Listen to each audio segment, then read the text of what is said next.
On a dusty frontier road, a little girl clutching a frail dog begs a feared mountain woman, "My dog is starving. Can you help?" The crowd expects cruelty or silence from the woman known throughout the territory for her harsh ways and cold heart. Instead, something extraordinary happens. The mountain woman kneels down, her weathered hands gentle as she feeds the starving animal from her own meager rations. Her unexpected compassion shocks everyone watching, revealing a softer heart hidden beneath her hardened reputation. That single act of kindness sparks a bond that will change the girl's fate and the mountain woman's life forever. But what dark secret from her past made this woman build such walls around her heart? And why did one little girl's plea finally break them down? Before we jump back in, tell us where you're tuning in from. And if this story touches you, make sure you're subscribed, because tomorrow I've saved something extra special for you. Clara Blackwood had earned her reputation through blood and silence. The folks in Copper Ridge whispered her name like a curse, crossing themselves when they spoke of the mountain woman who lived alone in the high country. They said she could track a man through solid rock, that she'd killed more outlaws than cholera, and that her heart had turned to stone after some terrible betrayal years back. The stories weren't all lies. Sheriff Tom Bradley kept a rusted badge in his desk drawer, one that had once belonged to Clara when she'd worn the star with pride. That was before Jack Morrison, before the betrayal that sent her fleeing to the mountains like a wounded animal seeking solitude. Now, 15 years later, that badge served as a reminder of what the frontier could do to even the strongest souls. "She ain't natural," old Pete Hawkins would say, spitting tobacco juice into the dirt outside Morrison's general store. "Woman like that living alone up there ain't right for a female to know, killing the way she does." But Pete had never seen Clara track down the Henderson boys after they'd murdered that traveling preacher. He'd never watched her read sign in rocky ground, where other trackers saw nothing but stone and scrub. The woman could follow a week-old trail through rain and wind, could move through timber without disturbing a single branch. The cabin she'd built sat perched on a granite ledge 3 hours hard ride from town, accessible only by a treacherous path that discouraged casual visitors. She'd chosen the location with a lawman's eye for defensible positions, clear fields of fire, multiple escape routes, and a natural spring that ensured she'd never lack for water. Inside, the cabin reflected its owner's practical nature, hand-hewn furniture built for durability rather than comfort, shelves lined with preserved food, ammunition, and the tools of survival. The stone fireplace dominated one wall, its hearth blackened by countless lonely evenings. But hidden behind a loose floorboard lay the badge, wrapped in oiled cloth, alongside letters she'd never sent and memories she couldn't quite bury. Clara had taught herself to live without company, to find satisfaction in small victories against the harsh mountain environment. She could bring down an elk at 300 yards, could read weather patterns days in advance, and could survive winter storms that would kill lesser souls. But the silence had weight to it now, pressing down like snowfall that never melted. The townspeople feared her because fear was safer than understanding. When desperate folks needed someone tracked down, a missing child, a stolen horse, a murderer on the run, they'd ride up that narrow mountain trail and leave payment on her doorstep along with the details of their problem. Clara would take the job if it suited her, disappear into the wilderness for days or weeks, then return with results.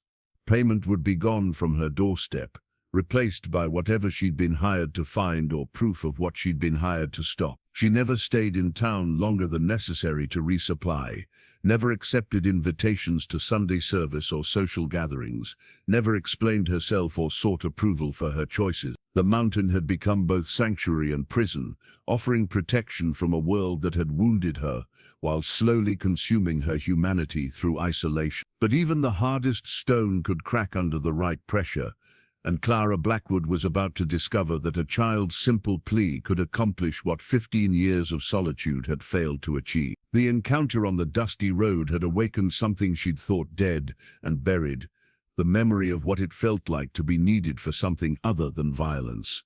That night, Alone in her cabin with the wind howling through the peaks, Clara found herself holding the rusted badge again. The metal felt cold against her palm, but for the first time in years, the weight of it didn't seem quite so heavy. Outside, coyotes called to each other across the darkness, their voices carrying the loneliness that had become Clara's constant companion. She replaced the badge in its hiding place and banked the fire for the night, but sleep came slowly. In her dreams she saw a small girl with desperate eyes and a dying dog, heard again the simple words that had cracked something open in her chest. "My dog is starving, can you help? Help." Such a small word to carry such enormous weight. Emma Carter had learned early that hope was a luxury she couldn't afford. At 8 years old, she possessed the careful watchfulness of someone who'd grown up measuring adults by their capacity for cruelty. Her world had shrunk to the cramped back room of her Aunt Margaret's boarding house, where she slept on a thin mattress beside Scout, the only creature left who loved her without conditions. The faded photograph tucked deep in her coat pocket showed her parents on their wedding day, her father tall and proud in his best suit, her mother radiant in a simple white dress. Emma had memorized every detail of their faces, afraid that time might steal even those precious images from her memory. The fever that took them both had happened so fast, leaving Emma orphaned and dependent on the charity of relatives who saw her as burden rather than blessing. Aunt Margaret Henley ran her boarding house with iron discipline and thin margins. The woman hardened by her own disappointments, she viewed Emma's presence as one more mouth to feed, one more responsibility she hadn't chosen but couldn't abandon without destroying her reputation in the community. Margaret's charity came with a price: endless chores, harsh words, and the constant reminder that Emma owed everything to her reluctant generosity. "That dog eats too much," Margaret would say, watching Scout lap water from his cracked bowl. "We can barely afford to feed ourselves, and you're wasting scraps on a worthless animal." But Scout wasn't worthless to Emma. He'd been her father's dog first, a loyal companion who'd followed the family wagon west when they'd tried to make a new life in the frontier territory. When the fever came, Scout had refused to leave their bedside, whimpering softly as if he could will them back to health through devotion alone. Now he was Emma's connection to everything she'd lost, the only witness to her parents' love, the only proof that she'd once been part of a real family. The boarding house sat on the shabby edge of Copper Ridge, where the ambitious dreams of the town centre gave way to the grim reality of folks scraping by on hope and stubbornness. Margaret's guests were mostly transients, traveling salesmen, prospectors heading to the mining camps, cowboys between jobs. They paid by the night and expected little beyond a clean bed and meals that filled their belly. Emma's days began before dawn, helping Margaret prepare breakfast for whoever had paid for a room. She'd learned to move quietly through the kitchen, to anticipate her aunt's needs before they were spoken, to make herself useful enough to justify her continued presence. Her small hands could reach places Margaret couldn't, could mend tears in clothing and sweep dust from corners that larger people missed. But feeding Scout had become increasingly difficult. Margaret watched every scrap, counted every leftover biscuit, monitored every bone that might find its way to the dog's bowl. Scout had grown thin despite Emma's efforts, his ribs showing through his dull coat, his eyes losing the bright alertness that had once marked him as her father's prized companion. "He's dying slow," Margaret had said with satisfaction one morning, watching Scout struggle to stand. Nature taking its course. "Better for everyone when he's gone." The words had hit Emma like physical blows. Scout wasn't just dying, he was starving while she watched helplessly. Her 8-year-old heart couldn't accept such injustice, couldn't bear the thought of losing the last piece of her parents' love. That's what had driven her to approach the mountain woman, despite every story she'd heard about Clara Blackwood's cold heart and violent past. Desperation made children brave in ways that adults rarely understood. Emma had bundled Scout in her arms and walked the dusty road to town, hoping to find someone, anyone, who might show mercy to a dying dog and the girl who loved him. When she'd seen the tall figure in worn leather and weathered hat, something inside her had whispered that this might be her only chance. The mountain woman's unexpected kindness had felt like a miracle, like the first warm sunshine after a brutal winter. For the first time in months, Scout had eaten his fill, his tail wagging weakly as he lapped up every morsel the stranger had offered. Emma had watched with tears streaming down her face, hardly daring to believe that someone might care about their suffering. Now, back in the cramped boarding house room, Emma held Scout close and whispered promises she wasn't sure she could keep. The photograph of her parents seemed to watch from her coat pocket, their frozen smiles offering comfort across the years that separated them from this moment of desperate hope. 3 days passed before Emma gathered enough courage to return to the spot where she'd encountered the mountain woman. Scout had perked up considerably after his unexpected meal, showing more energy than he'd possessed in weeks.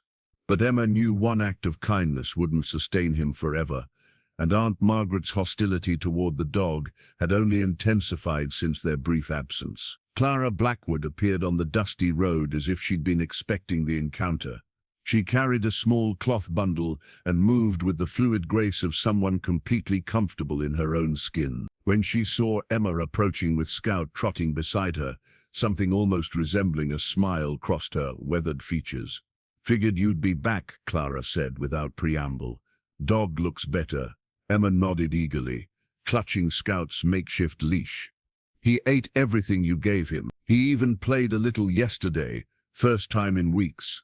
Clara knelt down, allowing Scout to approach and sniff her outstretched hand.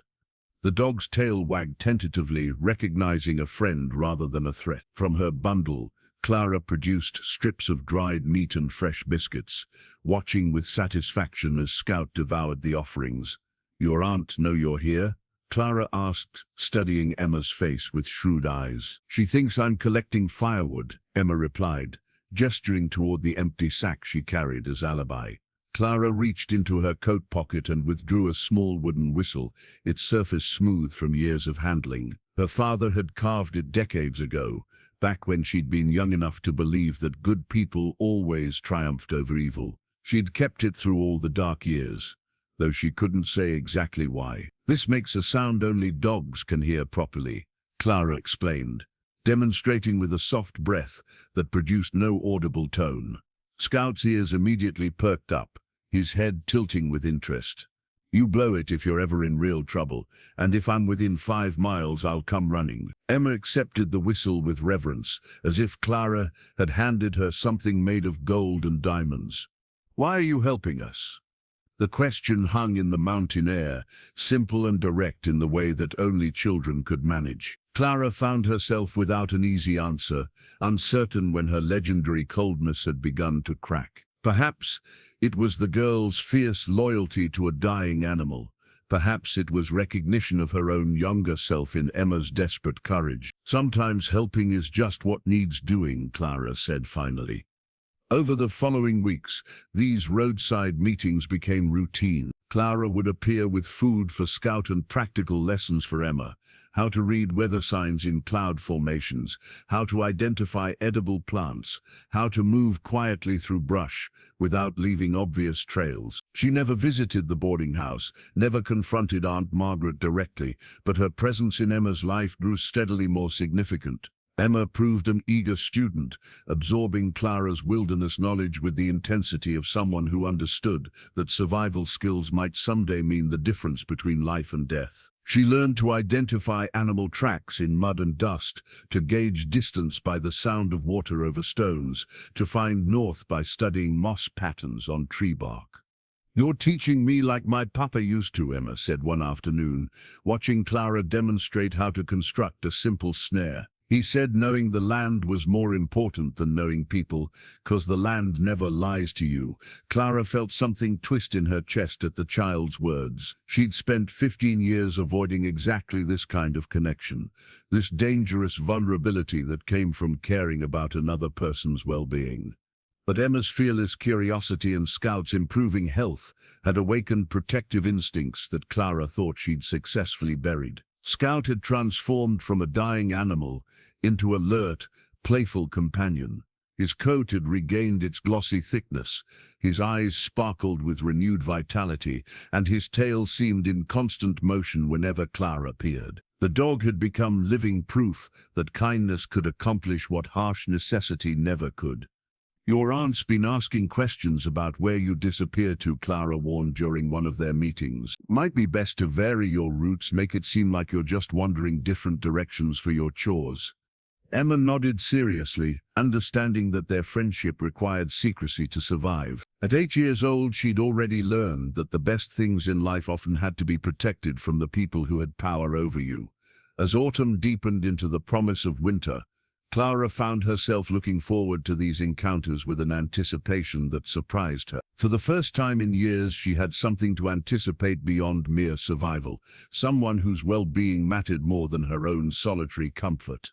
Emma's curiosity had always been stronger than her sense of caution, a trait that had gotten her into trouble more times than she could count. When Clara left her alone for a few minutes to check her rabbit snares, Emma couldn't resist exploring the mountain woman's cabin, with the thorough investigation that only an 8-year-old could manage.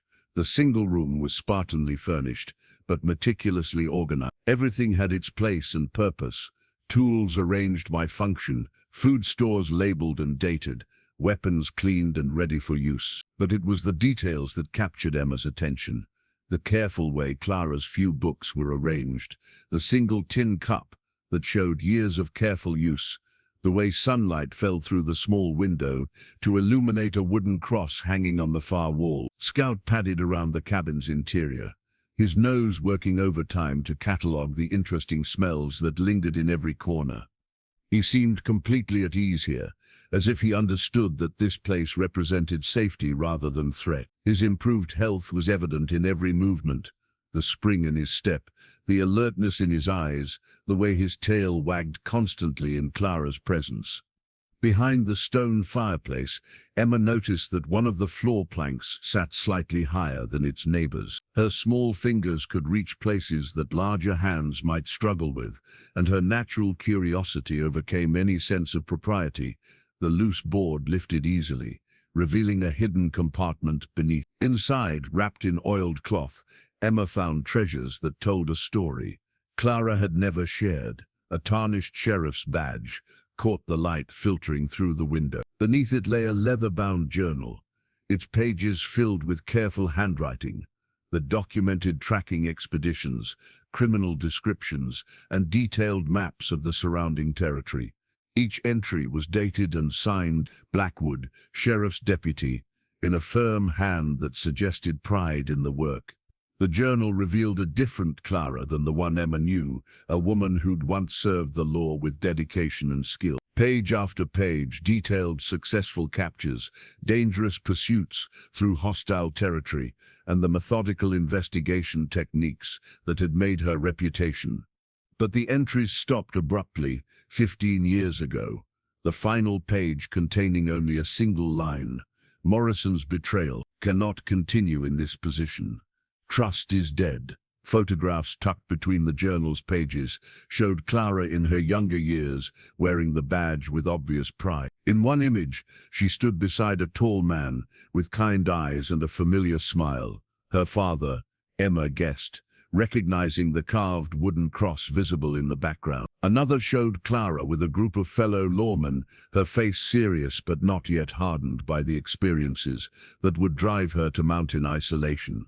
Most revealing was a collection of letters, written but never sent, addressed to various sheriff's departments throughout the territory. Each began the same way: "I am writing to recommend Clara Blackwood for the position of," followed by detailed descriptions of her qualifications and accomplishments. The letters suggested that Clara had once considered returning to law enforcement, had believed her skills might still serve the cause of justice in some other place, but the letters remained unsent, growing yellow with age in their hiding place. Whatever had happened with Morrison had wounded Clara so deeply that she'd lost faith, not just in individual people, but in the entire system she'd once served with distinction. The journal entries before Morrison's betrayal showed a woman who believed in justice, in the possibility that good could triumph over evil with enough dedication and courage. When Clara returned with 3 fat rabbits and found Emma sitting quietly beside the fireplace, she immediately noticed the slightly disturbed appearance of the loose floorboard. For a moment, tension filled the small cabin like smoke from a poorly drawing chimney. "Find anything interesting?" Clara asked, her voice carefully neutral. Emma looked up with serious eyes. "You used to be a real sheriff.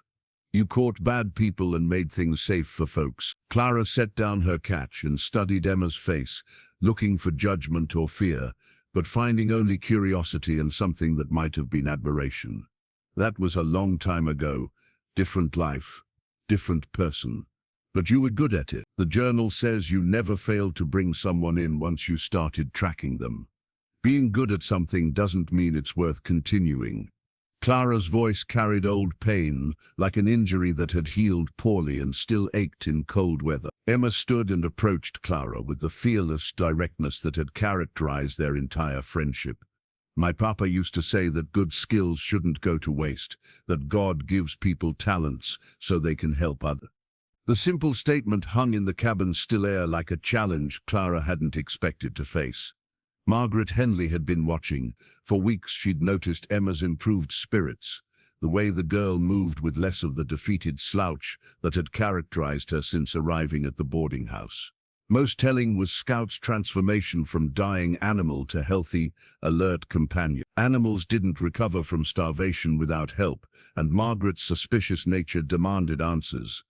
The torn work contract hidden in her bedroom drawer represented Margaret's most desperate scheme yet. Miss Patterson from the lumber mill had made it clear that he needed workers who wouldn't complain about long hours or dangerous conditions, orphan children. He'd hinted, made ideal employees, grateful for any opportunity, unlikely to cause trouble, and easily controlled through threats of abandonment. The contract's terms were brutal even by frontier standards. 5 years of labor in exchange for room and board, with no provision for schooling or wages. Emma would essentially become property, bound to Patterson's mill until she reached adulthood. Margaret told herself this was practical charity, giving Emma skills and purpose, rather than continuing to support dead weight. "Where have you been disappearing to?" Margaret demanded one afternoon, cornering Emma in the kitchen as the girl returned with an armload of firewood. "And don't lie to me. I've had Mrs. Crawford watching, and she says you head toward the mountains instead of the woodlot." Emma's face went carefully blank, a defense mechanism she'd perfected over months of living under Margaret's harsh scrutiny. "Just looking for the best wood, Aunt Margaret. The dead branches up the slope burn cleaner. That dog's been eating better than we have," Margaret continued, her voice rising with suspicion. "Yesterday I saw him playing in the yard like a puppy. Animals don't recover from near death without considerable feeding." Scout, as if sensing the threat in Margaret's tone, pressed closer to Emma's legs. His improved condition was impossible to hide.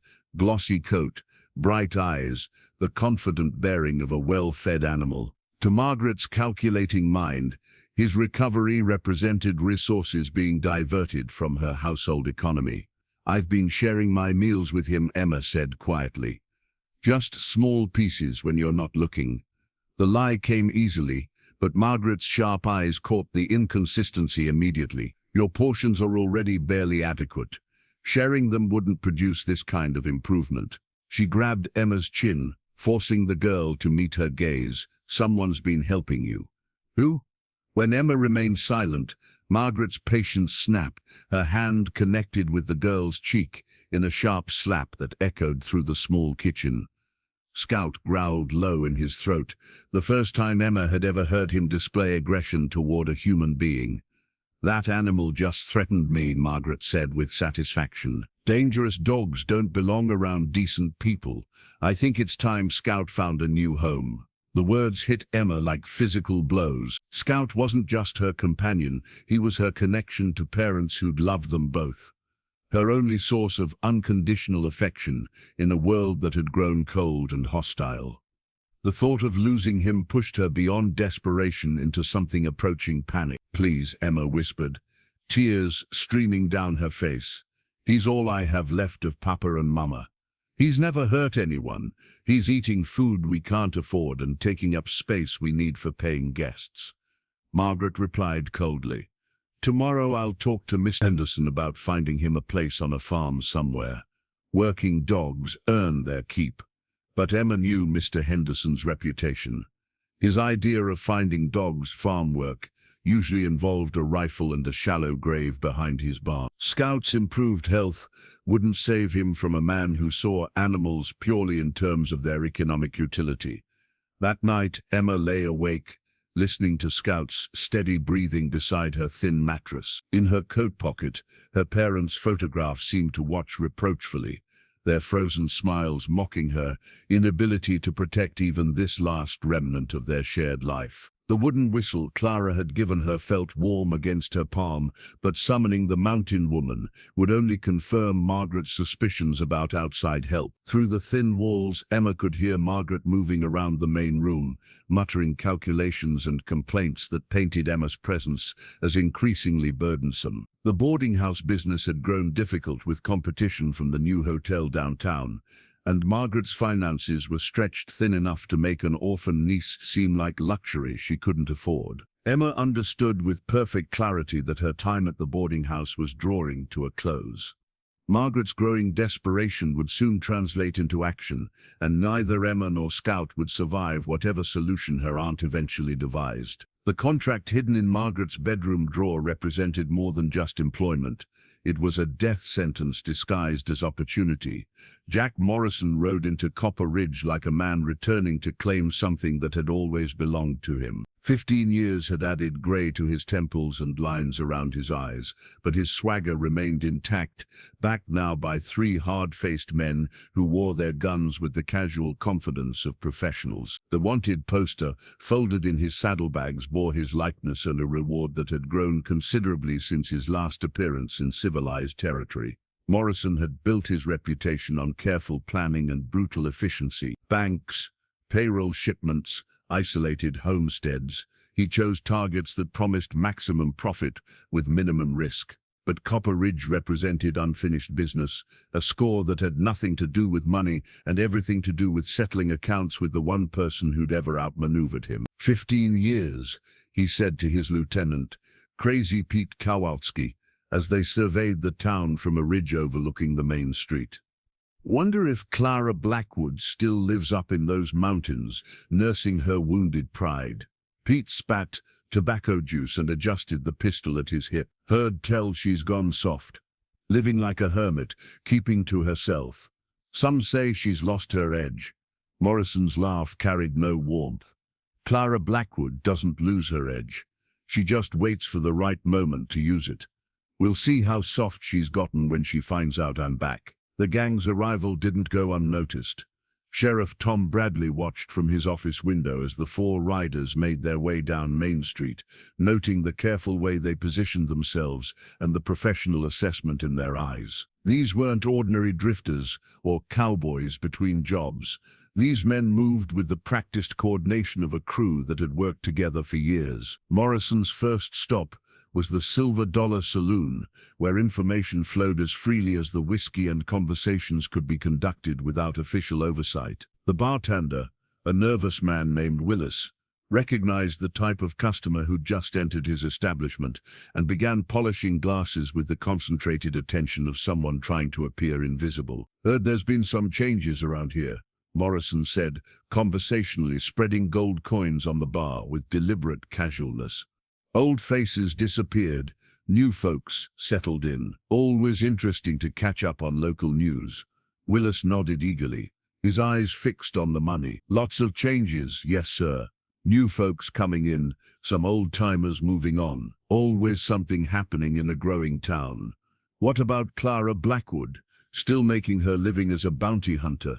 The question hung in the smoky air like a challenge. Willis's hand paused in its polishing motion, and several other conversations around the saloon grew noticeably quieter. Clara's name still carried weight in Copper Ridge, even after years of mountain isolation. Miss Clara keeps to herself these days, Willis replied carefully. Lives up in the high country, doesn't come to town much. Some say she's given up the tracking business entirely. Morrison smiled, but the expression didn't reach his eyes. Clara Blackwood giving up tracking would be like a wolf giving up hunting. Just means she's waiting for the right prey. Behind the saloon's false-fronted facade, Morrison spread detailed maps across a table in the back room. His crew gathered close as he outlined their plans with the methodical precision that had kept them alive and profitable for over a decade. The Copper Ridge Bank held the accumulated wealth of the surrounding mining operations, enough money to finance their retirement from active crime. Securities light, Morrison explained, pointing to sketched diagrams of the bank's layout. One sheriff, 2 deputies, maybe a dozen men in town who know which end of a gun to hold. We hit them fast and hard, take everything, and disappear into the mountains before they can organize pursuit. But Morrison's true objective had nothing to do with bank robbery. Somewhere in those mountains, Clara Blackwood lived in the kind of isolation that made people vulnerable to surprise attacks. She'd cost him 15 years of freedom with her relentless pursuit after their last encounter, and time had only sharpened his desire for revenge. "What about Blackwood?" Pete asked. "She's bound to come after us once word gets out." Morrison folded the maps with satisfied precision. "I'm counting on it. This time I'll be ready for her. This time she won't have the law backing her up or a badge giving her authority. Just one aging woman against 4 professionals who've learned from their mistakes." The wanted poster showed Morrison's face alongside charges that included robbery, murder, and assault. But the document couldn't capture the cold calculation in his eyes or the patient malice that had sustained him through years of planning this return to Copper Ridge. Fear settled over Copper Ridge like morning fog, thick and suffocating. Morrison's gang had been in town for 3 days, and their presence had already transformed the community's daily rhythms. Shopkeepers closed early, families hurried children inside before dark, and conversations died abruptly when strangers approached. The burnt letter had been discovered by young Timothy Mueller behind the bank building, its charred edges and partially legible words revealing fragments of Morrison's plans. Sheriff Bradley studied the remains with growing alarm, making out enough phrases to understand that the gang intended more than simple robbery. Tuesday morning, one fragment read, "When the miner's payroll arrives." Another line mentioned eliminate witnesses in Morrison's careful handwriting. At Morrison's general store, old Pete Hawkins whispered his concerns to anyone who would listen. "Seen their type before," he said, his voice shaking with either fear or excitement. "Back in Kansas before the law got established proper, men like that don't leave witnesses behind to identify them later." The townspeople's paralysis frustrated Sheriff Bradley, who understood that 4 armed professionals could overwhelm his small force without community support. He'd sent word to the territorial marshal, but help wouldn't arrive for days. If at all, the telegram lines had been mysteriously cut sometime during the night, isolating Copper Ridge from outside assistance. Morrison's psychological warfare was deliberate and effective. His men made themselves visible throughout the town, sitting on porches, standing in doorways, their presence a constant reminder of the violence they represented. They paid for their drinks and meals with gold coins, flashing enough wealth to suggest successful criminal careers, while never quite crossing the line into overtly threatening behavior. Miss Patterson, who ran the boarding house on Oak Street, found herself hosting Crazy Pete Kowalski and Jake the Knife Henderson. Both men were polite to her face, but left their rooms in shambles, cleaning their weapons openly and discussing past jobs with casual brutality that chilled her to the bone. "Heard tell there's gold stored in that bank," Pete mentioned over breakfast, his voice carrying just loud enough for other diners to overhear.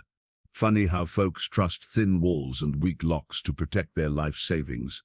The comment wasn't accidental. Morrison's crew understood that fear could accomplish what direct threats might not, turning a community's protective instincts against itself, making people so desperate to avoid confrontation that they'd cooperate with their own victimization. Marcus Webb, the town's physician, recognized the symptoms of collective trauma in his patients: headaches, sleepless nights, nervous conditions that had no obvious medical cause. People were making themselves sick with worry, and Webb felt helpless to treat ailments that stemmed from justified fear rather than physical illness.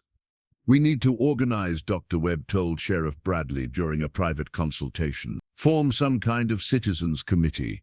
Establish patrol schedules. Show these outlaws that we won't be intimidated."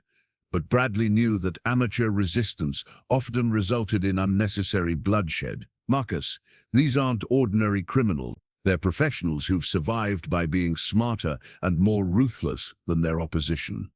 Untrained civilians wouldn't stand a chance against them." The conversation took place in Bradley's office, but both men understood that privacy had become relative in a town under informal siege. Morrison's men seemed to appear anywhere interesting discussions might occur, their presence making honest communication dangerous. Meanwhile, Emma Carter's world had contracted to the point where leaving the boarding house felt like venturing into enemy territory. Aunt Margaret's paranoia about outside help had intensified since the outlaws' arrival, and she'd begun watching Emma with the focused attention of a hawk studying potential prey. "Strange men in town," Margaret muttered, peering through the kitchen curtains as Morrison himself walked past on the opposite sidewalk. "Dangerous times for folks with secrets. Good thing we keep to ourselves and mind our own business." But Emma's connection to Clara Blackwood represented exactly the kind of secret that could prove fatal if discovered by the wrong people. The wooden whistle in her pocket felt heavier now, like a lifeline that might also serve as evidence of forbidden associations. Scout sensed the tension that had settled over the community. His improved health made him more alert to subtle changes in human behavior, and he stayed closer to Emma's side as if understanding that protection might be needed. The dog's loyalty had deepened through weeks of regular feeding and gentle treatment, creating bonds that went beyond simple gratitude. As evening approached, Copper Ridge prepared for another night of fearful waiting. Parents checked locks twice, shopkeepers counted their money with shaking hands, and Sheriff Bradley made his rounds with growing certainty that tomorrow would bring the violence everyone dreaded, but felt powerless to prevent. Clara Blackwood heard the news from old Joshua Martinez, who rode up the treacherous mountain path with urgency that his aging horse could barely maintain. Joshua had been Clara's most reliable source of information from town, one of the few people who remembered her service as a lawman with respect rather than fear. "4 men," Joshua gasped, his breathing labored from the climb, armed professionals by the look of them. "Sheriff Bradley's scared, Clara. Real scared. Says their leader goes by the name Morrison." The name hit Clara like a physical blow, 15 years of carefully constructed emotional walls crumbling in an instant. She'd known this day would come eventually, had prepared for it in dreams that woke her cold and sweating. But hearing Morrison's name spoken aloud still felt like reopening a wound that had never properly healed. "Jack Morrison," she said quietly, the words tasting like ashes in her mouth. Joshua nodded grimly. "Same one. Older now. Grayer, but it's him. Got himself a wanted poster with a price that tempt an honest man towards sin." Clara walked to her cabin's single window, staring out at the mountain landscape that had sheltered her from exactly this kind of complication. For 15 years, these peaks had offered sanctuary from a world that had betrayed her trust. Now that world had followed her home, dragging along the one man whose very existence challenged everything she'd tried to become. "What's he want?" Clara asked, though she suspected she already knew the answer. "Bank robbery, from what folks can piece together. But Clara, I think he's really here for you. Way he asks questions about you, way his eyes light up when your name gets mentioned. This ain't just about money." From her coat pocket, Clara withdrew the silver locket that had belonged to her mother, a delicate piece of jewelry that seemed impossibly fragile in her calloused hands. She'd been saving it for something special, some moment when it might serve a purpose greater than mere sentiment. That moment had arrived sooner than expected.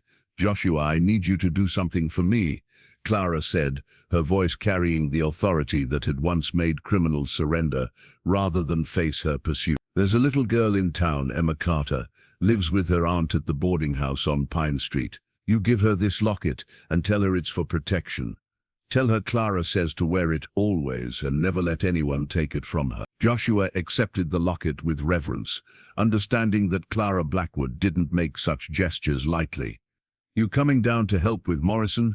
Clara was quiet for a long moment, her internal struggle visible in the tension around her eyes. Emma's innocent questions about right and wrong had awakened something Clara thought she'd successfully buried, the belief that some battles were worth fighting regardless of personal cost. Tell Sheriff Bradley I'll be watching, Clara said finally. Morrison's not the same man he was 15 years ago, but neither am I. This time I won't have a badge to worry about or legal procedures to follow.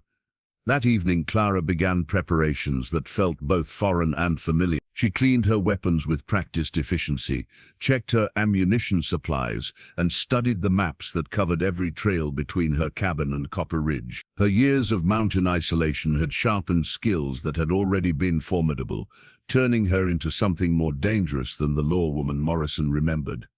But this wasn't about revenge, Clara told herself. This was about protection, protecting a community that had never asked for her help, protecting a little girl who'd shown her what kindness could accomplish, protecting the possibility that good could still triumph over evil in a world that seemed increasingly dark. The silver locket's absence left an empty space in her coat pocket, but Clara felt no regret about the gift. Emma would need protection in the days ahead, and sometimes protection came from unexpected sources. The locket had been blessed by Clara's mother, who'd believed that love could overcome hatred if given enough time and opportunity. As darkness settled over the mountains, Clara sat in her cabin cleaning her father's rifle, the weapon that had never missed its target in 30 years of careful use. Morrison's return had awakened the predator that civilization had tried to tame, but this time the hunt would be conducted on Clara's terms rather than the law's. Outside, the wind carried sounds from the valley below, distant voices, the clatter of wagon wheels, the everyday noises of a community trying to maintain normal life despite extraordinary circumstances. Soon, Clara knew, those sounds would be replaced by gunfire and screaming. But she would be ready, and this time Jack Morrison wouldn't escape justice through betrayal and cowardice. The mountain woman was coming down from her heights, and hell was coming with her. Morrison discovered Clara's involvement through the kind of careless mistake that had gotten better men killed in less forgiving territory. One of his crew, Jake Henderson, had been drinking too heavily at the Silver Dollar and let slip that they'd seen smoke from a cabin high in the mountains, smoke that appeared and disappeared with suspicious regularity, as if someone was signaling. Morrison had asked, his voice deceptively casual. Jake's alcohol-loosened tongue had provided the answer Morrison both expected and dreaded. That Blackwood woman, Joshua Martinez, was seen heading up the mountain trail yesterday, came back down looking like he'd seen a ghost. The news hit Morrison like a punch to the gut. 15 years of planning, of imagining this moment, and Clara was already 3 steps ahead of him. She knew he was in town, knew what he intended, and had probably begun preparing her response with the methodical precision that had made her legendary among lawmen and outlaws alike. Morrison's broken compass told the story of their first direct encounter. He'd been tracking Clara through difficult mountain terrain, using the instrument to navigate the maze of ridges and valleys that surrounded Copper Ridge. But Clara had been tracking him as well, moving through her native mountains like a ghost who knew every stone and shadow. The ambush came at dawn, when Morrison's overconfidence had led him too far from his crew's support. Clara appeared from behind a granite outcropping, like something conjured from the morning mist, her rifle trained on Morrison's chest with the steady accuracy of someone who never missed important shots. "Hello, Jack," Clara said, her voice carrying 15 years of accumulated anger. "You look older, uglier too." Morrison's hand moved instinctively toward his pistol before Clara's slight headshake reminded him of the futility of that gesture. At 50 yards, with a rifle already sighted, Clara could put a bullet through his heart before he cleared leather. "Clara Blackwood," Morrison replied, forcing his voice to remain steady. "Still playing at being a lawman, I see. Though I notice you're not wearing a badge these days. Don't need a badge to kill a rabid dog."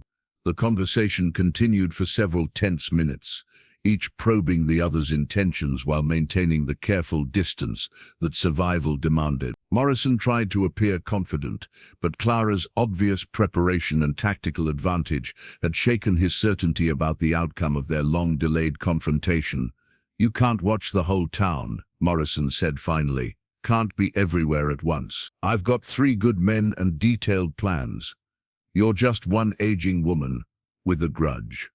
Clara's smile was thin and cold as mountain air. "I don't need to be everywhere, Jack. I just need to be where you are when the time comes." The psychological warfare had begun in earnest. Morrison retreated to town with his broken compass and wounded pride, but Clara's message had been delivered with perfect clarity. The hunted had become the hunter, and this time the prey knew exactly who was stalking them. Morrison's crew noticed their leader's changed demeanor immediately. The easy confidence that had characterized their previous operations was replaced by nervous energy and constant vigilance. Morrison jumped at unexpected sounds, studied every shadow with suspicious intensity, and began second-guessing plans that had seemed foolproof only days before. "She's in your row," Crazy Pete observed during their evening planning session. "Got you spooked like a green kid facing his first gunfight." Morrison's backhanded slap sent Pete sprawling, the violence sudden enough to shock even hardened criminals accustomed to brutality. "Clara Blackwood is a problem we're going to solve permanently," Morrison snarled. "But we solve it smart, not stupid." The mountain chase that followed became a deadly game of cat and mouse, with roles shifting constantly between predator and prey. Morrison knew the general layout of the high country from his younger days, but Clara had spent 15 years learning every trail, every hiding place, every natural fortress that the mountains offered. She used this knowledge ruthlessly, appearing where Morrison least expected, disappearing before he could bring superior numbers to bear, always staying just beyond reach while making her presence felt. Shots would ring out from impossible distances, missing Morrison by inches that felt like calculated warnings rather than failed attempts at murder. The harassment took its toll on Morrison's crew. Jake Henderson developed a nervous tic that made his gun hand shake. Tommy Burke started seeing Clara's face in every shadow and rock formation. Even Crazy Pete began jumping at sounds that might have been wind or might have been something more dangerous. Morrison realized with growing fury that Clara was playing a longer game than simple revenge. She was systematically destroying his crew's effectiveness, turning professional killers into nervous amateurs who saw threats in every shadow and had death in every mountain breeze. Emma Carter's moment of truth came when she least expected it, in the narrow alley behind Morrison's general store, where she'd gone to empty the kitchen scraps for Aunt Margaret.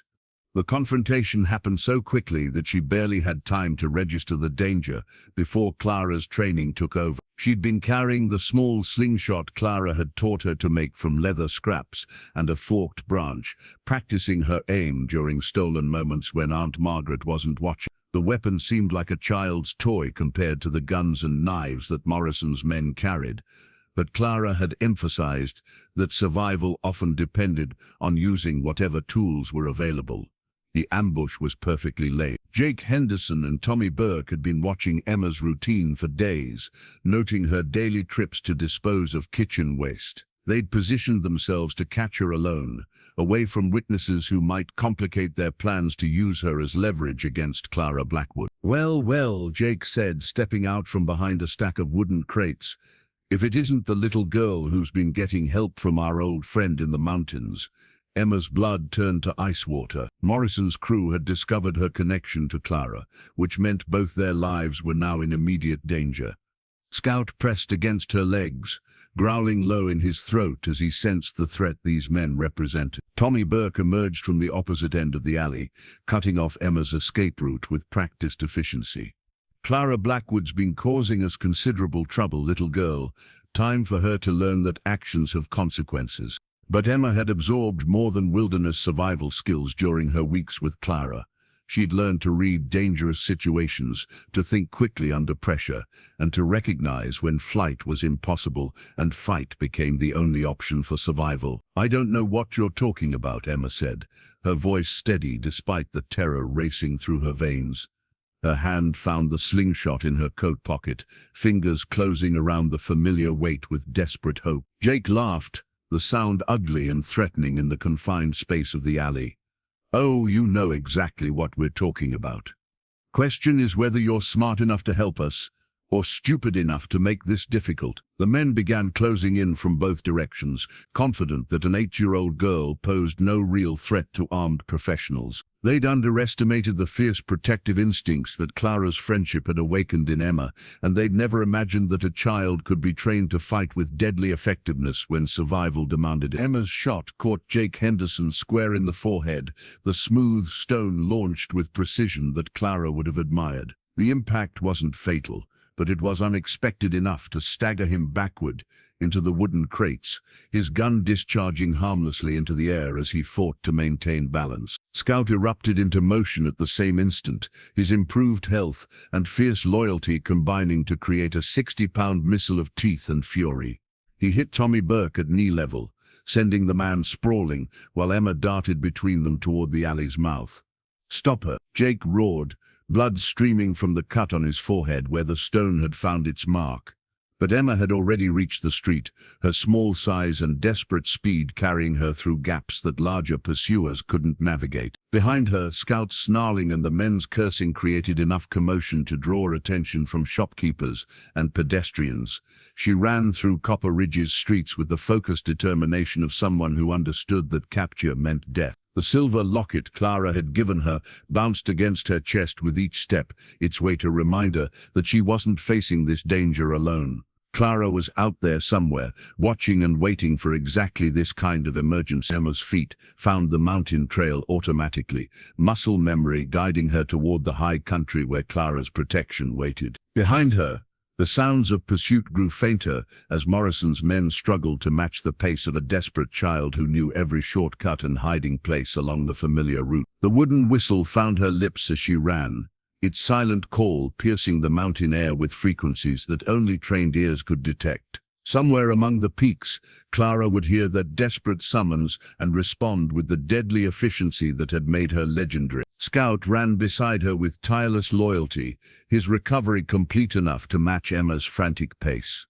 The dog had transformed from dying animal to fierce protector, his debt to Clara translated into absolute devotion to the girl who'd risked everything to save his life. As they climbed higher into the mountains, Emma felt the familiar sense of safety that came with Clara's territory.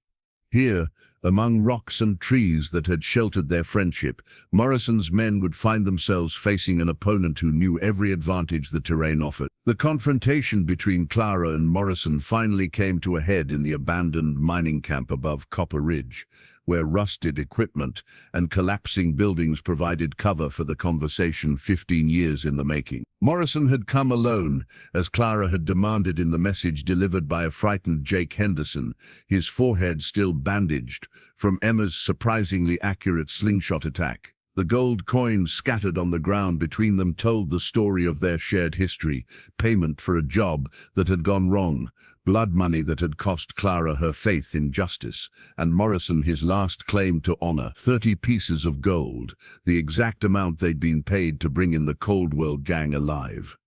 The same money Morrison had kept when he'd left Clara to die in that canyon ambush. "You always were sentimental," Morrison said, nudging the coins with his boot, "keeping evidence of old failures like some kind of shrine to your wounded pride." Clara stood 20 feet away, her rifle held with casual precision that made Morrison acutely aware of his disadvantage. "Those coins represent more than failure, Jack. They represent the moment I learned that honor means nothing to men like you." The mining camp stretched around them like a graveyard of abandoned dreams.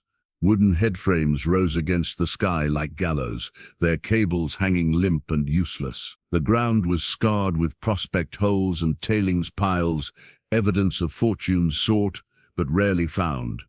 It seemed an appropriate setting for a final accounting between two people whose partnership had died in betrayal and blood. Morrison tried to project the confidence that had carried him through 15 years of successful crime, but Clara's obvious preparation and tactical advantage had shaken his certainty.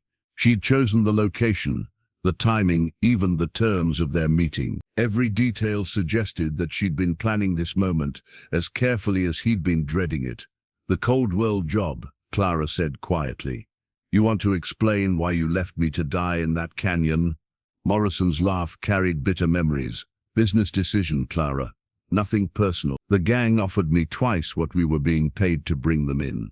You would have done the same thing if the roles were reversed." "No," Clara replied with absolute certainty.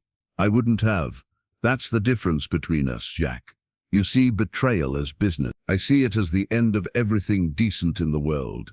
The conversation that followed peeled back 15 years of accumulated resentment and regret. Morrison had convinced himself that his betrayal was justified.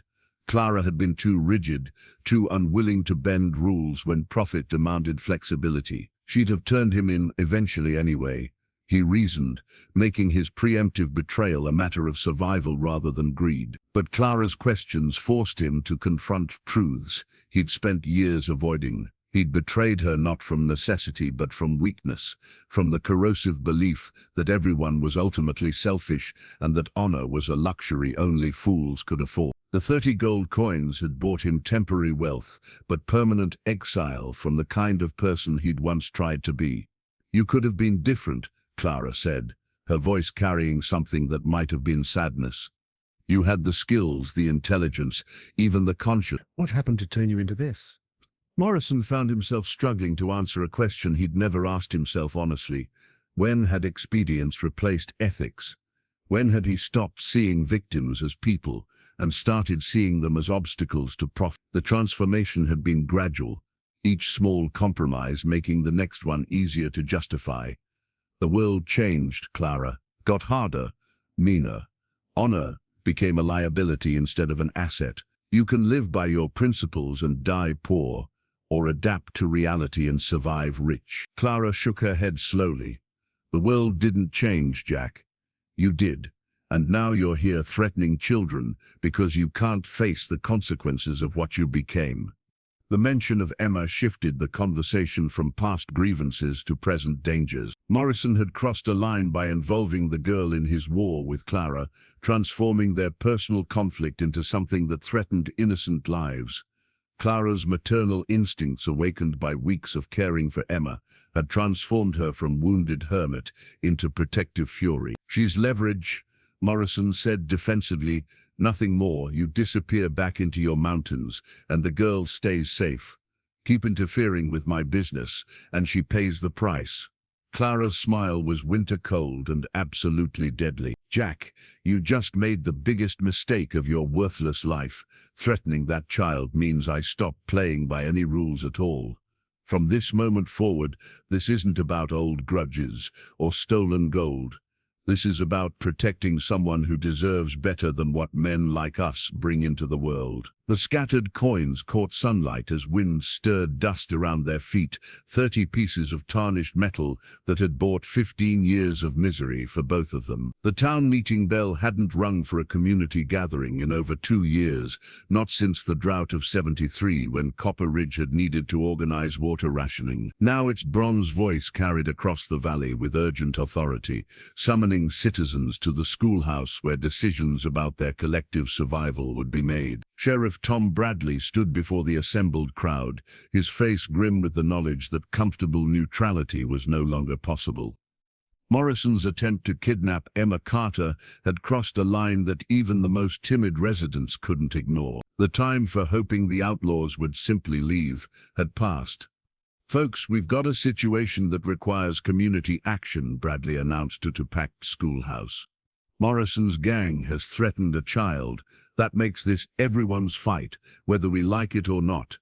Dr. Marcus Webb sat in the front row, his medical bag beside him like a promise of the casualties to come. "Sheriff, with respect, we're talking about taking on professional gunmen with shopkeepers and farmers. This isn't some adventure story where courage trumps experience. No, said a clear voice from the back of the room, but sometimes ordinary people have to do extraordinary things to protect what matters.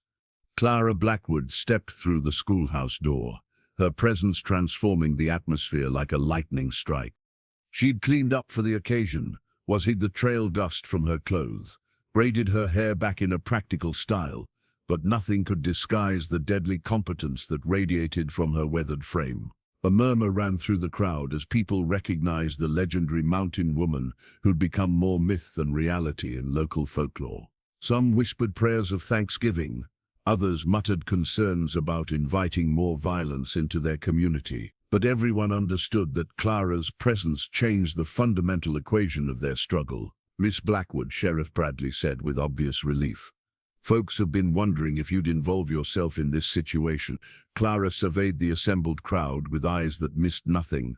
The fear in their faces, the way they'd positioned themselves near exits, the careful distance they maintained from her dangerous reputation. These were good people facing circumstances beyond their normal experience, and she felt the familiar weight of responsibility settling on her shoulders.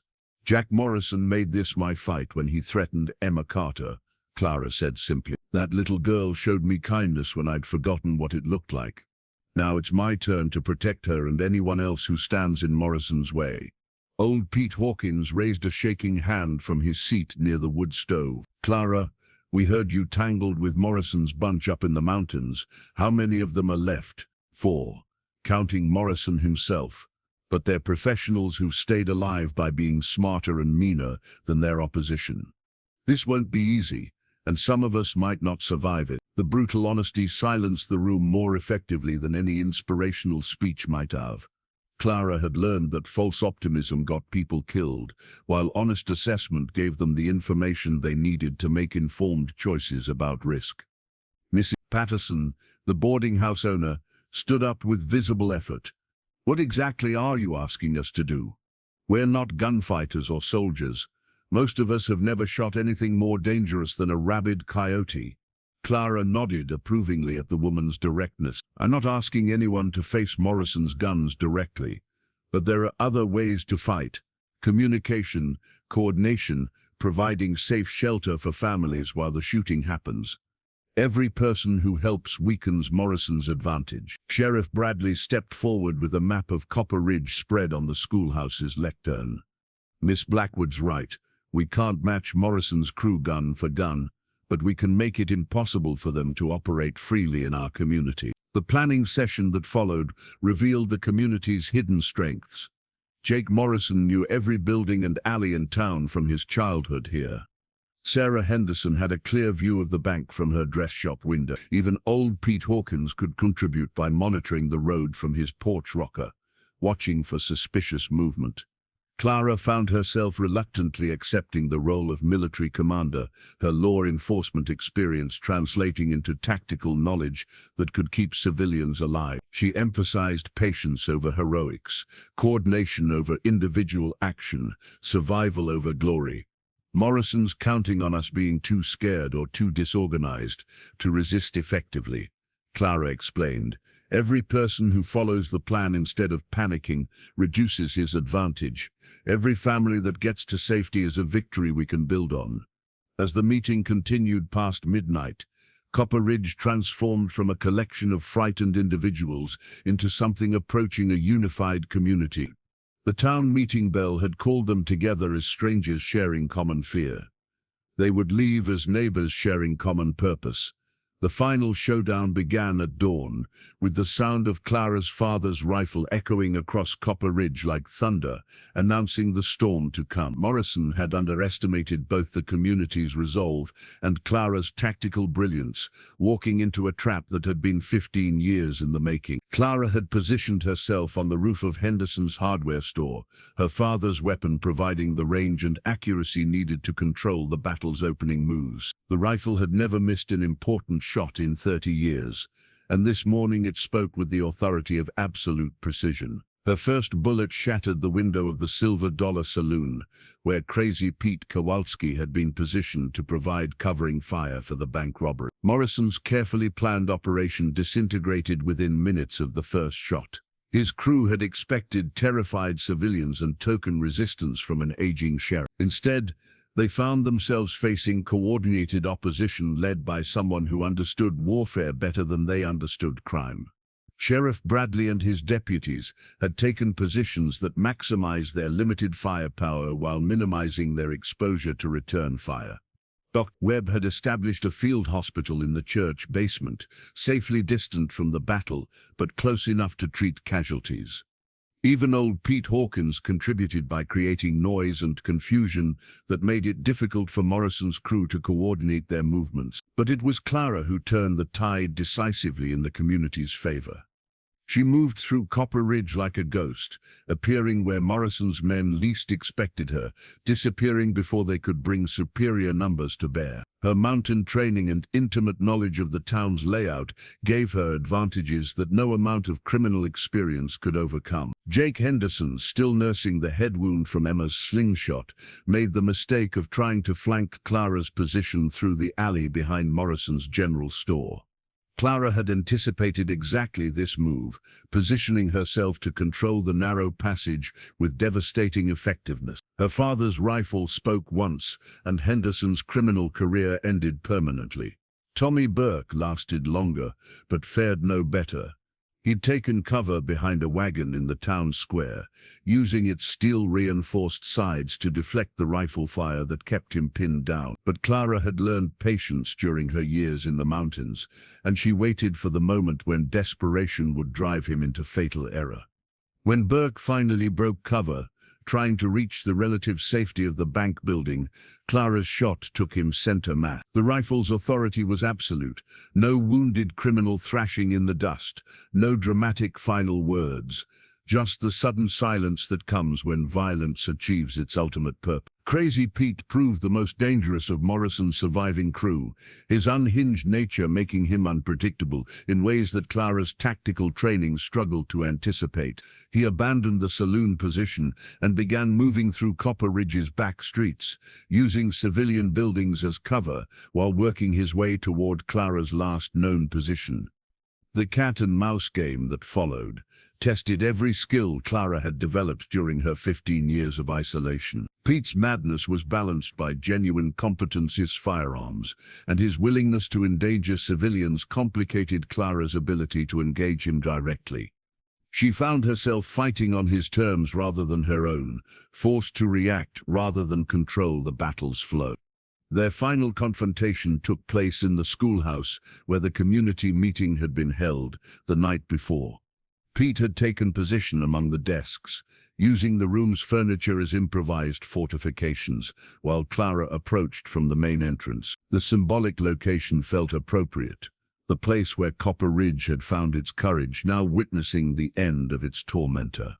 Clara's father's rifle spoke for the final time that morning, its shot echoing through the empty classroom like a period ending the longest sentence of Clara's life. Pete's body crumpled among the children's desks, his blood staining arithmetic lessons and spelling exercises with the cost of community freedom. But Jack Morrison remained, the architect of 15 years of pain and the immediate threat to Emma's safety. Clara found him barricaded in the bank he'd planned to rob, his dreams of easy wealth replaced by desperate calculations about survival odds that grew worse with each passing minute. "It's over, Jack," Clara called through the bank's broken windows. "Your crew is dead. The town's organized against you. Surrender now and I'll let the law handle this." Morrison's laughter carried the bitter edge of a man who'd gambled everything on a single hand and lost completely. "The law, Clara. After all these years, you still believe in the law." Clara's response came not in words but in action, her father's rifle ready for one final shot that would close the book on their shared history once and for all. The adoption papers lay spread across Judge William Harrison's desk like a roadmap to a future that Clara had never dared imagine. Legal documents that would transform her from mountain hermit to legal guardian, from dangerous outcast to responsible parent. The formal language couldn't capture the emotional weight of what these pages represented, the chance to build something beautiful from the ashes of violence and loss. Emma sat beside Clara in the judge's chambers, her small hand clasped tightly in Clara's calloused fingers. The child had grown visibly during the weeks since Morrison's defeat, standing straighter, speaking with more confidence, carrying herself like someone who finally believed she deserved protection and love. Scout lay at her feet, his tail thumping against the hardwood floor with the contentment of an animal who understood that his pack was finally safe. "Miss Blackwood," Judge Harrison said, adjusting his spectacles to review the paperwork one final time. "This is highly irregular. Adoption typically requires extensive investigation into the proposed guardian's background, living situation, and financial resources." Clara met his gaze steadily. "Your Honor, I understand the unusual circumstances. But Emma has no other family willing to care for her, and she's already been living under my protection since her aunt abandoned her responsibilities." Margaret Henley's departure from Copper Ridge had been swift and permanent. Within hours of Morrison's death, she'd packed her belongings and boarded the eastbound stage, leaving behind only debts and the legal documentation that transferred Emma's care to whoever was willing to assume the responsibility. Her final act had been signing the papers that freed Emma from any claim of kinship or obligation. Sheriff Bradley stood as character witness, his presence lending official weight to Clara's petition. "Judge, Miss Blackwood saved this entire community from Morrison's gang. She's proven her commitment to protecting Emma Carter, and the child clearly thrives under her care." Dr. Webb nodded his agreement from his seat near the window. From a medical perspective, Emma's improvement since living with Miss Blackwood has been remarkable. Better nutrition, emotional stability, educational opportunities, every indicator suggests this arrangement serves the child's best interests. The judge studied Emma with the careful attention of someone accustomed to evaluating difficult family situations. "Young lady, do you want Miss Blackwood to become your legal guardian? Do you understand what that means?" Emma's voice carried the clear conviction of someone who'd found her place in the world. "Yes, sir. It means Clara will take care of me like my mama and papa would have wanted. It means I'll have a real home with someone who loves me." Clara felt tears threatening for the first time in years. Emma's simple declaration carried more weight than all the legal arguments and character references combined. This child, who'd suffered abandonment and neglect, had chosen to trust Clara with her future, despite every reason to guard her heart against further disappointment.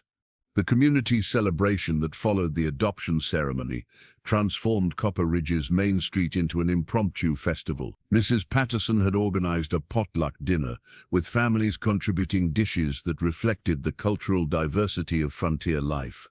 German potato salad, Mexican tamales, Irish stew, and American apple pie created a feast that celebrated both Emma's new family and the community's survival. Clara found herself overwhelmed by the warmth of acceptance from people who'd once whispered her name with fear and suspicion. The violence that had driven her into mountain isolation had been transformed into the courage that saved their town. Her reputation as a dangerous outcast had evolved into respect for a protector who'd risked everything to defend the innocent. Emma wore a new dress for the occasion, blue calico with white buttons that Mrs. Henderson had sewn especially for the celebration. But more important than new clothes was the way she moved through the crowd. No longer the frightened orphan who'd begged for scraps to feed her dying dog, but a confident child who belonged somewhere and to someone. Scout had his own celebration, feasting on treats donated by families whose children remembered what it felt like to love an animal completely. His transformation from starving stray to beloved family member served as visible proof that kindness could accomplish miracles when backed by determination and resources. As evening settled over the celebration, Clara and Emma walked home together through streets that no longer felt threatening, but welcoming. The mountain cabin would require modifications to accommodate a growing child. More space, better insulation, perhaps even a small schoolroom where Emma could continue her education during winter months when travel became difficult. "Clara," Emma said as they reached the edge of town, Do you think Mama and Papa would be happy about us being a family?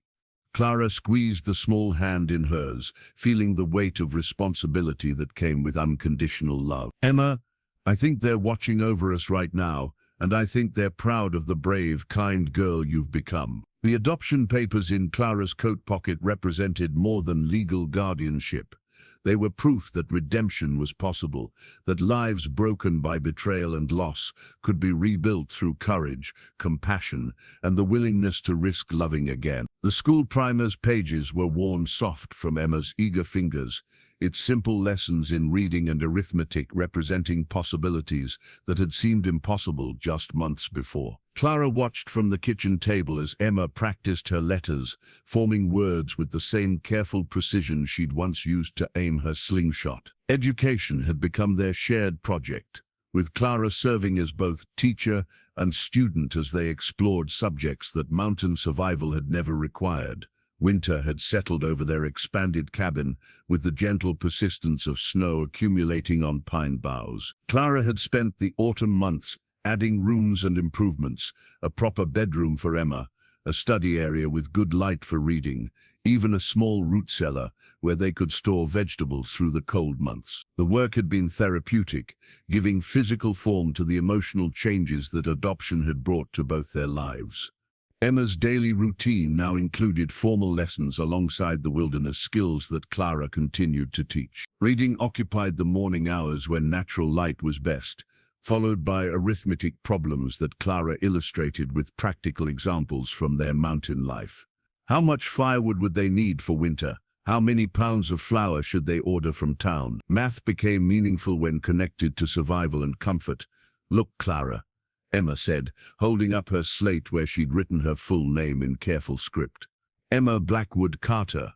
That's who I am now. Clara had suggested that Emma keep her parents' surname as part of her new identity, understanding that family history deserved preservation even as new chapters began. The hyphenated name reflected both her past and her future, honoring the parents who'd loved her and the guardian who'd chosen to protect her. Scout had established himself as unofficial school supervisor, lying beside Emma's chair during lessons, and somehow sensing when breaks were needed. His presence provided comfort during difficult subjects and celebration when new concepts finally clicked into understanding. The dog had become more than pet or companion. He was family member whose opinions carried weight in household decisions. Clara found teaching more challenging than tracking criminals, but infinitely more rewarding. Emma's quick mind absorbed information like dry ground soaking up spring rain, and her questions often pushed Clara to expand her own understanding. Why did some plants grow better in shade while others needed full sun? How did the wind carry seeds to new places? Education became a shared adventure rather than one-sided instruction. The social aspects of Emma's development required careful navigation. Other families in Copper Ridge had begun including them in gatherings and celebrations, but Clara remained cautious about exposing Emma to situations where their unusual family structure might draw unwelcome attention. The frontier was more accepting than Eastern society, but prejudice could surface when least expected. Mrs. Henderson had become an unofficial mentor, helping Clara understand the social expectations that surrounded child rearing in established communities. Girls Emma's age need friends their own age, she explained during one of their conversations. Book learning is important, but so is learning to navigate relationships with other children. Clara arranged for Emma to spend afternoons with the Henderson children when weather permitted travel to town. These social visits provided Emma with experiences that mountain isolation couldn't offer, games that required multiple players, conversations with peers who shared similar interests, the give and take of childhood friendships that would prepare her for adult relationships. Reading opened entire worlds that neither Clara nor Emma had previously explored. Adventure stories transported them to exotic locations, history books revealed the broader context of their frontier experience, and poetry introduced beauty that existed purely for its own sake. Clara often found herself reading late into the evening, making up for educational opportunities she'd missed during her years of single-minded focus on survival and law enforcement. Emma's letters to fictional friends became writing exercises that revealed her growing confidence and expanding vocabulary. "Dear Sarah," she wrote to an imaginary correspondent, "I live in the mountains now with my new mama, Clara.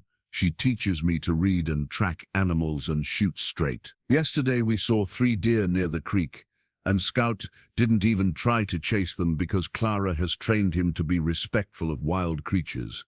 The correspondence was entirely Emma's invention, but Clara treasured these glimpses into her daughter's inner world. The letters revealed a child who was processing enormous changes with resilience and optimism, someone who'd found security enough to plan for futures that extended beyond immediate survival. As winter deepened and their evening reading sessions grew longer, Clara realized that education was transforming them both. Emma was gaining the knowledge and skills she'd need to navigate an increasingly complex world, while Clara was rediscovering the wonder and curiosity that years of hardship had nearly extinguished. The school primer represented more than academic progress. It was proof that second chances could flourish when nurtured with patience and love.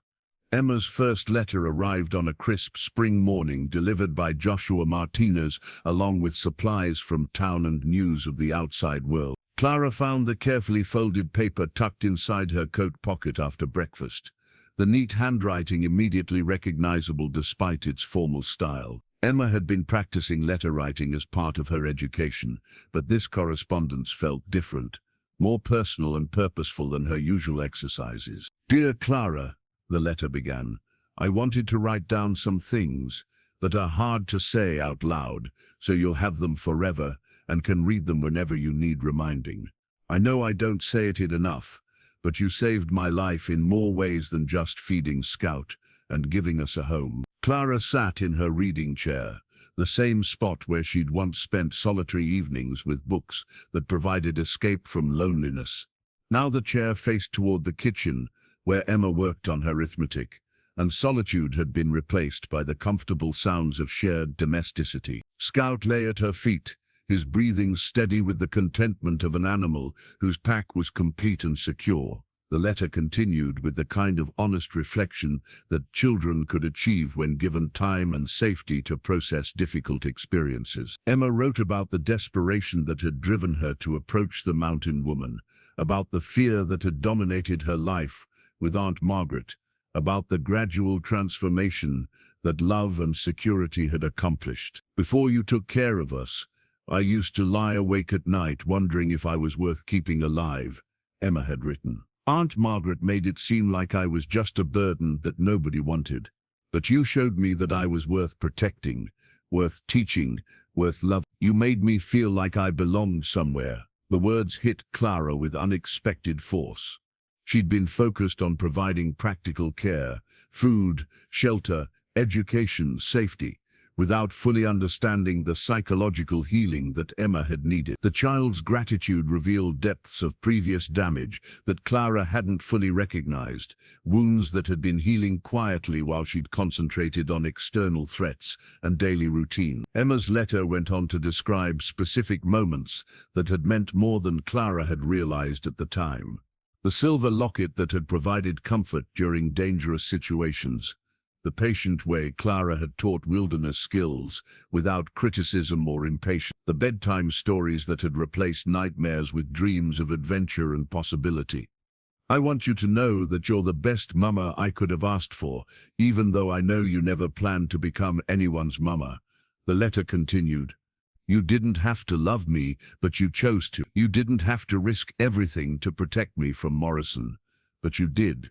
You didn't have to adopt me and make us a real family, but you wanted to. That means everything to someone who spent so long thinking she didn't matter to anyone." Clara found herself wiping tears from her eyes as she read Emma's careful assessment of their relationship. The child's perspective revealed gifts that Clara had given without recognizing their value: instability, unconditional acceptance, the assumption that Emma deserved good things simply by virtue of existing. These seemed like basic decency to Clara, but they'd been revolutionary concepts to a child accustomed to earning every scrap of care through perfect behavior. The letter's final paragraph addressed their future together with the kind of mature wisdom that adversity sometimes forced on young minds. Emma wrote about her dreams of education, her desire to help other children who found themselves alone and frightened, her determination to honor Clara's example by showing courage when others needed protection. "I promise to make you proud of me," the letter concluded, "not because I have to earn your love, but because you've taught me that good people try to leave the world better than they found it. You saved me and Scout, but you also saved an entire town from Morrison's gang. You showed everyone that one person's courage can make a difference when it matters most. I want to be that kind of person too." Clara folded the letter carefully, understanding that she'd been given something precious that deserved preservation. This written record of their relationship from Emma's perspective would serve as reminder during future challenges that love could overcome seemingly impossible obstacles. Rising from her chair, Clara walked to the kitchen where Emma worked on her lessons, Scout maintaining his supervisory position nearby. The ordinary scene, child concentrating on schoolwork, dog dreaming in afternoon sunlight, adult planning evening meals, represented everything Clara had never dared hope for during her years of mountain isolation. "Emma," Clara said quietly, "thank you for your letter. It means more to me than you can possibly know." Emma looked up from her arithmetic with the bright smile that had become Clara's favorite sight in all the world. "I meant every word. We're family now, and families should tell each other important things." Clara hugged her daughter close, understanding that Emma's letter had given her the greatest gift possible, proof that love, freely given, could transform lives in ways that no amount of planning or preparation could achieve. 5 years had passed like seasons changing in the mountains.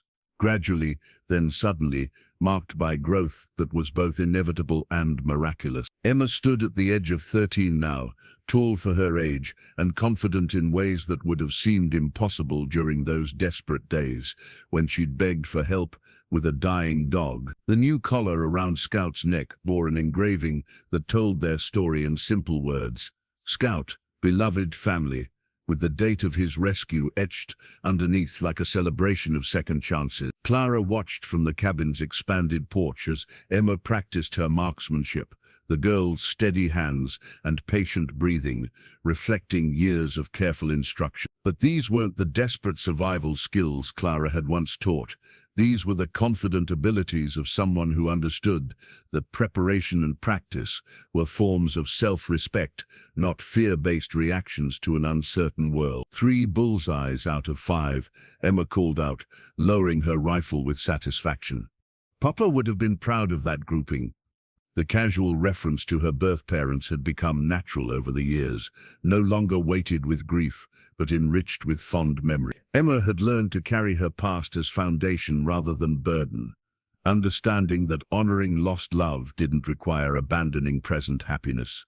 Scout's offspring played in the yard around them, 3 healthy pups that bore their father's intelligence and gentle temperament. The dogs had become part of Copper Ridge's extended family, with puppies finding homes throughout the valley where they served as working animals, companions, and living reminders of how much could change when communities chose courage over fear. Clara's hair showed more silver now, and her movements carried the deliberate pace that came with accumulated years and hard-won wisdom. But her eyes remained sharp, and her aim still proved true when circumstances demanded it. The mountain woman who'd once lived in bitter isolation had evolved into a respected community member whose opinion carried weight in local decisions. The letters that arrived monthly from the territorial capital brought news of Emma's acceptance to the Teachers' College in Denver, achievement that filled Clara with pride, complicated by the bittersweet knowledge that growth sometimes required separation. Emma's education had progressed beyond what mountain isolation could provide,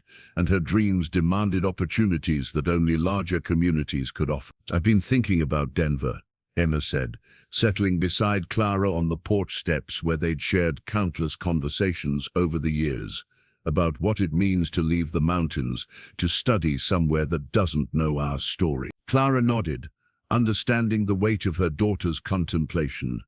They discussed this moment for years, preparing for the day when Emma's potential would outgrow their mountain sanctuary. The decision to pursue advanced education represented everything Clara had worked for, Emma's transformation into someone with choices and opportunities.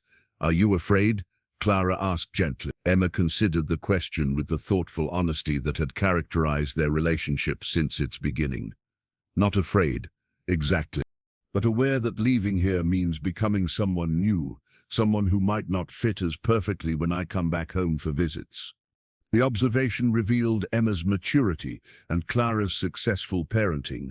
Fear had been replaced by realistic assessment, desperation by careful planning. Emma understood that growth involved risk, but she approached that risk with confidence earned through years of overcoming challenges, beside someone who'd never failed to protect her. Scout's graying muzzle rested on Emma's knee, the old dog somehow sensing the emotional significance of their conversation. His loyalty had never wavered, but it had evolved from desperate gratitude to mature devotion. The animal who'd once been dying in an alley now served as patriarch to his own small pack, his recovery complete in ways that extended far beyond physical health. As evening settled over the mountains, the three of them sat together watching sunset paint the peaks in shades of gold and purple. This scene had repeated countless times over their years together, but tonight carried the weight of transition, the knowledge that change approached whether they welcomed it or not. "Clara," Emma said quietly, "do you ever regret saving us? Do you ever miss the simplicity of living alone without responsibility for anyone else's happiness?" Clara's answer came without hesitation, drawn from depths of certainty that 5 years of shared life had made absolute. "Emma, you and Scout didn't complicate my life. You completed it. Before that day on the dusty road, I was just surviving. After you asked for help, I started living again." The new collar caught the last light of day, its engraved words reflecting the transformation that simple kindness had accomplished. "Scout, beloved family." 3 words that told the story of how one act of compassion had rescued not just a dying dog, but a frightened child and a wounded woman who'd forgotten what it meant to hope for tomorrow. In the distance, Copper Ridge's lights began twinkling to life, the community that had learned courage from their example, preparing for another peaceful night, made possible by the bonds they'd all chosen to honor and protect.